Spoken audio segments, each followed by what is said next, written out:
Di musim penghujan seperti saat ini, keberadaan situ di daerah DKI Jakarta dan juga sekitarnya memang sangatlah penting. Karena seperti yang kita ketahui, bahwa banjir tahunan yang kerap kali menghantui warga ibu kota disebabkan antara lain oleh hilangnya fungsi situ ataupun keberadaan situ di daerah DKI Jakarta dan juga sekitarnya. Oleh karena itulah, situ yang berfungsi sebagai daerah resapan air harus tetap ada dan harus difungsikan secara normal. Selain itu, situ dapat dimanfaatkan sebagai irigasi, pengimbuh air pada cekungan air tanah, cadangan air bersih, perikanan darat, hingga sarana rekreasi maupun wisata alam. Di DKI Jakarta sendiri setidaknya tercatat lebih dari 50 situ yang tersebar di 5 wilayah. Hilangnya fungsi situ sendiri disebabkan oleh alih fungsi lahan menjadi perumahan, bisnis, dan pusat perbelanjaan. Hal ini diperparah dengan upaya pemulihan parsial yang tidak sinkron dengan program pemulihan daerah aliran sungai atau DAS.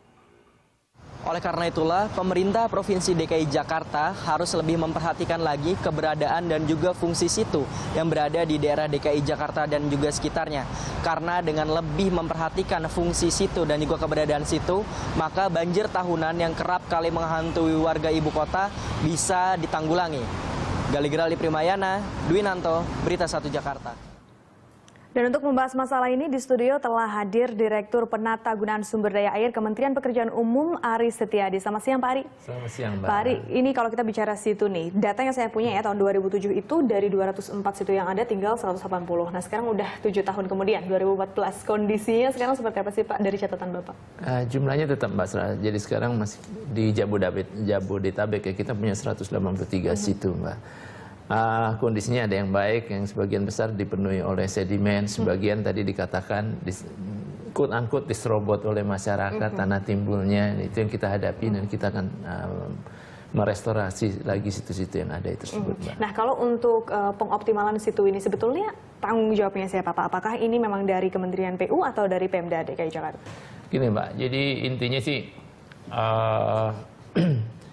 Indonesia itu dibagi 131 wilayah sungai itu kan ya. Jadi pembagiannya sungai lintas provinsi, sungai lintas negara, kemudian sungai strategis nasional itu di bawah kewenangan pusat. Nah, khususnya yang di DKI ini kan ada termasuk dalam wilayah sungai Ciliwung dan Cisadane itu kan ya. Karena dia melintas 2 provinsi, ya lebih dari 1 provinsi, maka kewenangannya ada di pemerintah pusat ya, secara umum. Tanggung jawab kami itu kan ya, pemerintah pusat. Namun demikian kita dengan DKI kita punya MOU tersendiri gitu kan ya, yang khusus yang 53 situ yang ada di DKI. Tapi yang di hulu tanggung jawab pemerintah pusat. Dan kemarin ini kita akan coba membuat lagi, kita kerjasama serah kelola gitu kan ya, untuk supaya intinya supaya semua potensi bisa masuk di sana untuk merestorasi situ-situ tersebut. Pembagian tanggung jawab ini seperti apa dari MOU tersebut Pak? Jadi intinya kita akan coba serah kelolakan itu kan ya kepada kabupaten ataupun kota itu kan ya. Kemudian tapi tidak melepaskan tanggung jawab pemerintah pusatnya. Jadi bisa mengalokasikan dana. Hanya pemerintah kabupaten dan kota kan dia satu day by day di sana. Kemudian juga bisa mengoptimumkan potensinya karena dia bisa buat memperbaiki lingkungan, buat tadi menampung air dan lain-lain. Jadi mereka juga bisa mengalokasikan dana atau bekerja sama dengan pihak ketiga untuk merestorasi situ-situ tersebut. Restorasinya seperti apa sih Pak Ari nanti yang akan dilakukan? Yang pertama pastinya kita harus keruk semuanya gitu kan ya. Jadi sebagai gambaran aja para pemirsa, jadi laju sedimentasi di Pulau Jawa, ya Mbak ya, itu adalah 10 juta ton per tahun Mbak. Jadi besar sekali mengisi. Akibat apa? Akibat kita tidak dengan baik bisa menjaga catchment areanya, daerah tangkapan hujannya. Jadi ada erosi masuk di sana. Nah itu kita coba kita gali lagi, kemudian kita desain dengan baik. Itu kan ya ada beberapa pengembang yang ingin juga berpartisipasi karena kalau ada situ dan lain-lain kan enak lingkungannya itu kan yang lebih dingin. Jadi nah disitulah ya. Yang terus yang berikutnya adalah kita sertifikasi supaya tidak diserobot lagi gitu kan ya. Kita kita ukur lagi, kita beri patok-patoknya supaya kalaupun nanti terjadi sedimentasi tidak bilang oh ini kan tanah timbul punya saya kayak gitu kan ya. Nah itu problemnya. Nah tantangannya adalah ya harus kami akui datanya nggak begitu bagus dulu ya. Jadi batas-batasnya mana sih dulu gitu Oke. kan ya. Nah, kita sekarang sedang meminta data ke Bapus Surtanal untuk mendapatkan data satelit tahun 80-an. Jadi biasanya karena gitu kan ya. Jadi kita tahu oh dulunya air loh, walaupun punya sertifikat ya kita akan coba maju ke pengadilan. Kayaknya sertifikatnya salah, soalnya dulunya air kok Oke. bisa keluar. Gitu Oke. kita Nah, kalau lakukan. untuk aturan pembangunan sendiri Pak, sebetulnya kalau dari situ itu sekelilingnya seperti apa sih Pak? Boleh dibangun jarak berapa seperti itu? Kita punya namanya daerah sempadan ya, 50 meter dari muka air tertinggi situ tersebut ya. Jadi nggak boleh ada bangunan di sana. Tapi kalau katakanlah buat jogging track dan lain-lain diizinkan buat di sana, Mbak ya. Nah, kalau sekarang masalahnya sudah ada perumahan yang dibangun itu, izinnya bisa keluar itu bagaimana Pak? Oke lah ya, disitulah makanya kita akan coba fight ya. Mungkin kalah nggak apa-apa, tapi kita berjuang gitu kan ya. Nantinya kalahnya kami adalah kami tidak punya data. Data tadi. Ya, data. Mereka punya sertifikat gitu kan ya. Jadi maksudnya secara legal mereka memang sudah memiliki lokasi tersebut? Iya, tapi kan kita harus fight. Pak, nih. oke. Kenapa bisa keluar Iya, itu betul. sertifikat itu kan? Oke. Nggak apa-apa kalah, tapi kita harus berjuang karena itu sangat penting buat pengendalian limpasan Iya, air itu oke. kan ya. Jadi buat masyarakat lebih penting. Oke, baik Pak Ari, kita akan melanjutkan dialog ini setelah jeda berikut.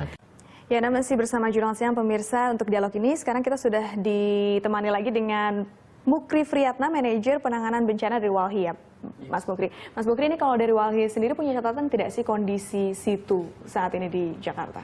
Ya, catatan kita pertama tuh dari total ya, berdasarkan misalnya Dutch Map pada tahun 22 sampai dengan tahun 44 itu masih tercatat ada 317 situ termasuk rawa.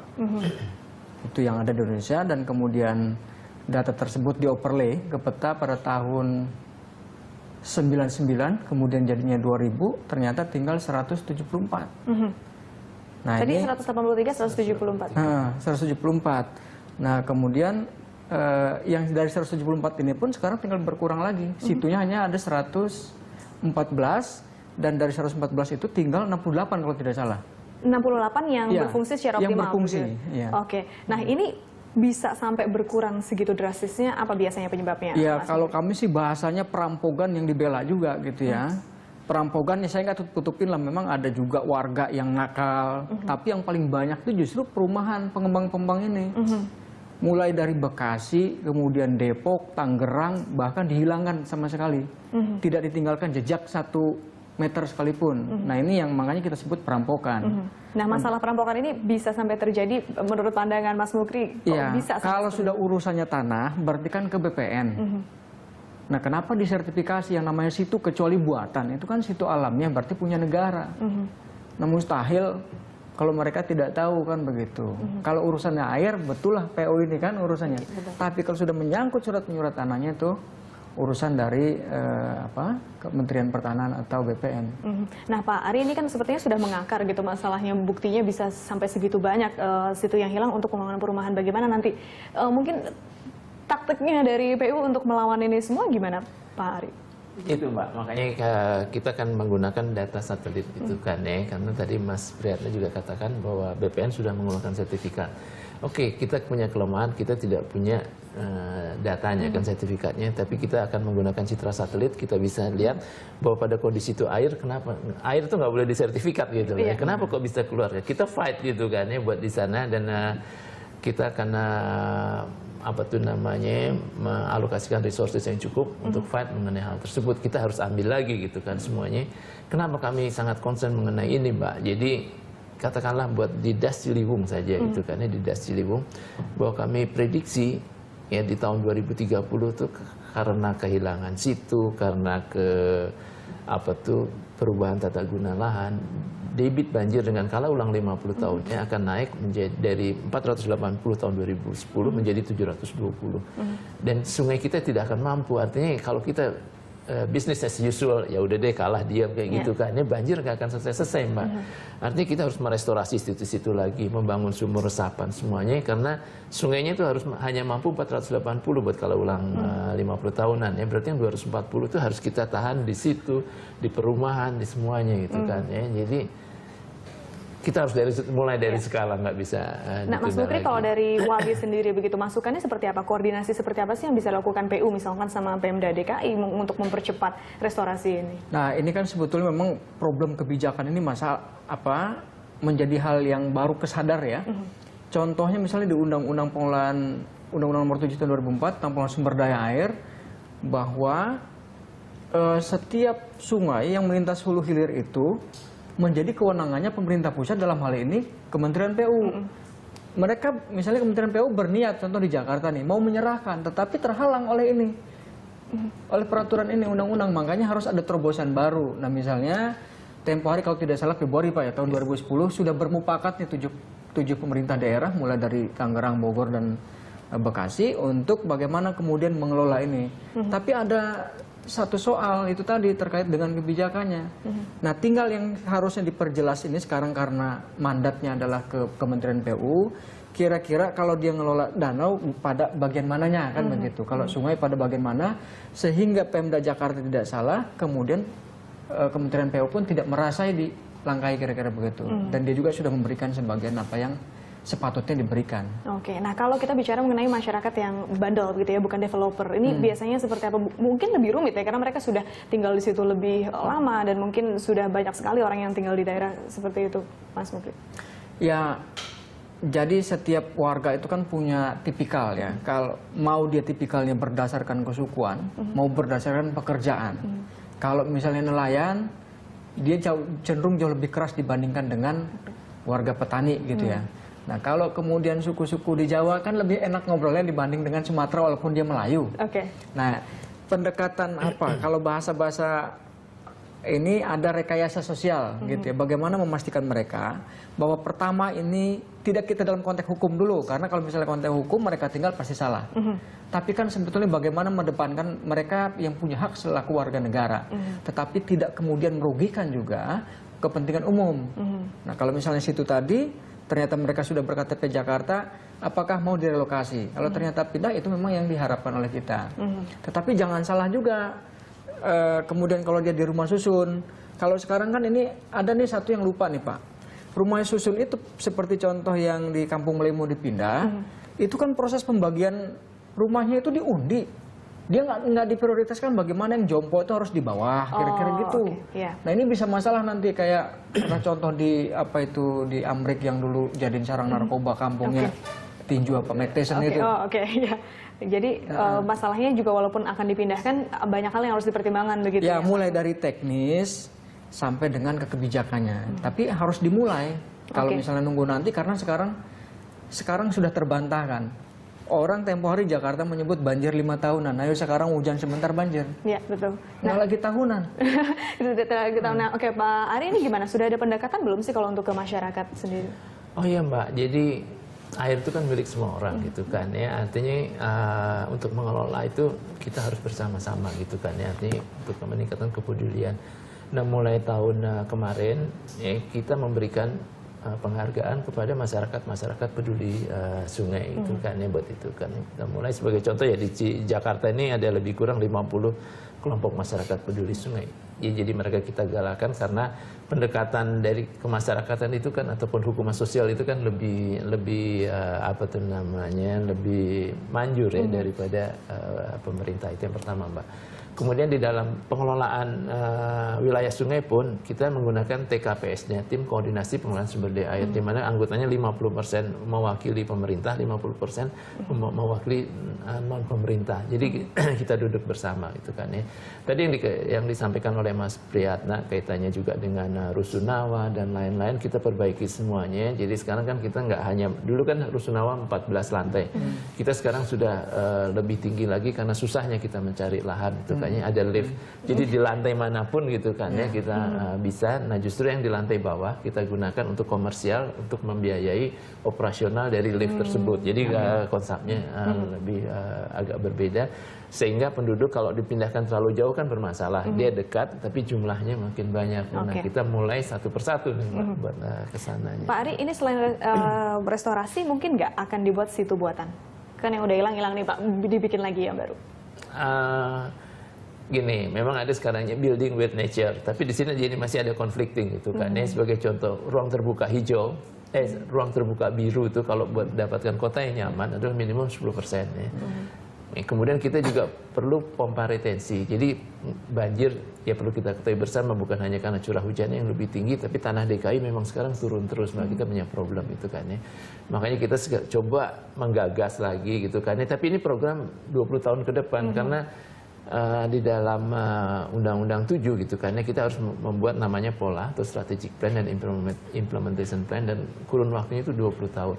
Kita hitung berapa land subsidinya dan lain-lain. Kita perlu ruang terbuka biru, makanya oke, kita akan coba tahan land subsidence-nya gitu kan ya. Tapi kalau tidak bisa, makanya kita ada kegiatan yang menjadi salah gitu kan ya, menjadi great seawall dan lain-lain. Sebenarnya kita bikinnya adalah namanya adalah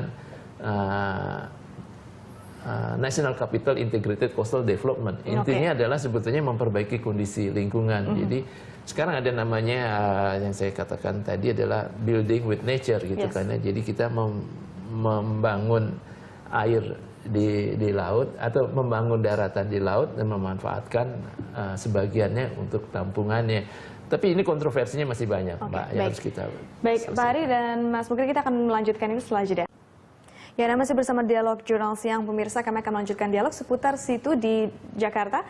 Pak Mukri nih, saya mau membahas mengenai manfaat dari situ. Sebetulnya fungsi situ itu apa sih, supaya pemirsa juga tahu nih seberapa penting situ bagi Jakarta? Seharusnya saya tidak ngomong Tuhan ya, tapi karena memang ini hebatnya Tuhan, dia sudah tahu benar nih, rata-rata yang namanya ada situ itu pasti daerah rendah. Nggak ada yang di gunung, daerah rendah. Nah, kalau di daerah rendah, berarti memang itu dipersiapkan tuh jauh-jauh hari itu. Kalau ada hujan atau kelebihan air bermuaranya ke sini. Kalau besok sebaliknya kemarau, disinilah fungsinya air itu, situ ini. Jadi bisa untuk konsumsi, termasuk juga untuk industri, bahkan sekalipun tidak hanya pada sektor juga pertanian. Coba sekarang contohnya pada tahun 2012 kemarin, pada saat terjadi kemarau panjang, Kementerian Kestra, perekonomian itu menyiapkan angka 3 triliun hanya untuk beli mesin pompa air ya. Kalau secara akal kan sederhana saya bilang. Yang mau disedot itu air yang di mana? Nah, jadi ketimbang itu bermasalah, uang hilang, manfaatnya tidak ada, lebih baik dijaga ini. Jadi kalau ditanya apa fungsinya, luar biasa banyak. Mulai dari perikanan, pertanian, hak dasar untuk mandi minum gitu ya. Nah, ini yang paling vital sekali, sampai kemudian bagaimana air ini menjadi sangat krusial ketika banyak sektor ikutan-ikutan lainnya membutuhkan sumber daya air. Nah, ini kalau kita ngelihat Jakarta, masalah utamanya ini biasanya banjir gitu ya. Sebetulnya seefektif apa dengan adanya situ yang optimal untuk mencegah banjir dan mengurangi banjir? Kalau seefektif apa, seandainya situnya itu kembali ke fungsi semula dengan jumlah anggaplah 174 gitu ya, itu berfungsi semuanya, termasuk juga luasnya, paling tidak dia mampu mengatasi separuhnya. Karena separuhnya itu hanya pada ada wilayah sungai, yang separuhnya lagi hanya pada sedikit drainase. Di luar itu tidak ada. Kalau sungainya lancar, tidak ada sedimentasi, kemudian daerah tangkapan yang disebut tadi oleh Bapak adalah apa, zona biru ya, ruang terbuka biru ditambah daerah tangkapan hijaunya, ruang terbuka hijau. Jadi tidak ada soal tuh. Kalaupun tidak bisa dicegah namanya banjir, itu paling banter ya sedengkul, kira-kira begitu. Kalaupun tidak bisa dicegah. Tapi kalau sudah menimbulkan kemacetan, ini kan masalah baru. Artinya tingkat ancaman risiko bencana cukup serius. Nah, kalau untuk idealnya, berapa situs sih seharusnya yang ada di Jakarta? Idealnya, kalau ditanya idealnya harusnya dikembalikan kepada berapa yang tempo hari ada. Minimal yang alami, di luar yang buatan seperti situ Taman Ria ya. Yang alami-alami itu dikembalikan semuanya. Oke, Pak Ari, ini mungkin nggak sih kita di sini kan sudah ada beberapa situ nih. Kalau saya baca sebetulnya situ itu bisa dimanfaatkan untuk wisata air misalnya. Jadi fungsinya itu seperti diperbarui lagi begitu, Pak Ari. Justru itu yang tadi yang Mas Mukri katakan, kita membuat satu MOU gitu kan ya. Jadi memang kita dibagi-bagi, tapi kita akan coba tadi katakanlah breakthrough gitu kan ya, supaya setelah kelola supaya bisa dioptimumkan. Salah satunya ya tadi untuk wisata air ya, buat perbaikan lingkungan. Tapi kalau tadi Mbak nanya gitu kan ya, apa sih jadi situ tuh yang bagus kayak gimana? Ada dua sebenarnya, kuantitasnya berapa banyak dia bisa menampung air, yang berikutnya adalah kualitas airnya. Artinya kualitas airnya harus kita perbaiki juga gitu kan ya. Itu kita mulai atau teman-teman DKI mulai di Waduk Priario gitu kan ya, kita akan coba perbaiki. Kenapa ini penting Mbak? Gini, salah satu penyebab dari penurunan muka tanah DKI ini karena ekstraksi air tanah dalam kan. Ini kan bisa dipakai untuk sumber air baku juga, atau yang sekarang kita lakukan di Sunter Hulu dan Babakan, ya, airnya itu kita treat ya, kita perbaiki kualitasnya supaya tidak ada logam beratnya. Terus kami suntikan ke air tanah dalam, Mbak. Itu kan ya, supaya mengurangi laju penurunan ini, gitu kan ya. Jadi fungsinya banyak sekali, Mbak. Kalau ditanya minimum berapa, kita berupaya 10% dari luas luas catchment area kita itu. Kalau untuk kualitas air sendiri yang sekarang ada di situ yang masih tersisa seperti apa Pak memang? Kalau kita lihat di Pluit, di Riario itu kan ya semuanya jelek semua kecuali yang di hulu-hulu gitu kan. Nah ini harus kita perbaiki, Mbak. Salah satunya adalah air-air yang masuk kita lewatkan juga ecotech garden, Mbak. Jadi ada tanaman-tanaman dia yang bisa menyerap logam-logam berat, Mbak. Jadi ketika masuk itu sudah bagus. Jadi kita nggak ingin juga orang katakanlah bermain di danau-danau kita atau keluar gatal-gatal atau gimana kan ya, nggak bisa juga gitu. Ya pemirsa, kami akan melanjutkan dialog. Sekarang saya ke Pak Ari nih. Jadi sebagai kesimpulan, apa saja ke depannya akan dilakukan PU untuk restorasi lagi situ-situ yang ada dan mungkin langkah-langkah lain yang akan dilakukan? Terima kasih, Mbak. Salah satu yang kita lakukan adalah pendataan tadi yang pertama gitu kan ya, supaya jelas batas-batasnya. Yang kedua, kita coba lebih detail lagi karena banyak sebetulnya para pengembang dan lain-lain mau bekerja sama dengan pemerintah untuk merestorasi situ-situ. Pasti orang nanya sih, apa untungnya buat pengembang gitu kan? Ya, untungnya adalah dimanapun, kalau dulu kan waterfront city atau apa namanya lake view kan gitu kan lebih mahal dan lebih nyaman. Nah itu yang kita kerjasamakan supaya mereka mau merawat gitu kan ya, manfaatnya mereka environment yang lebih baik.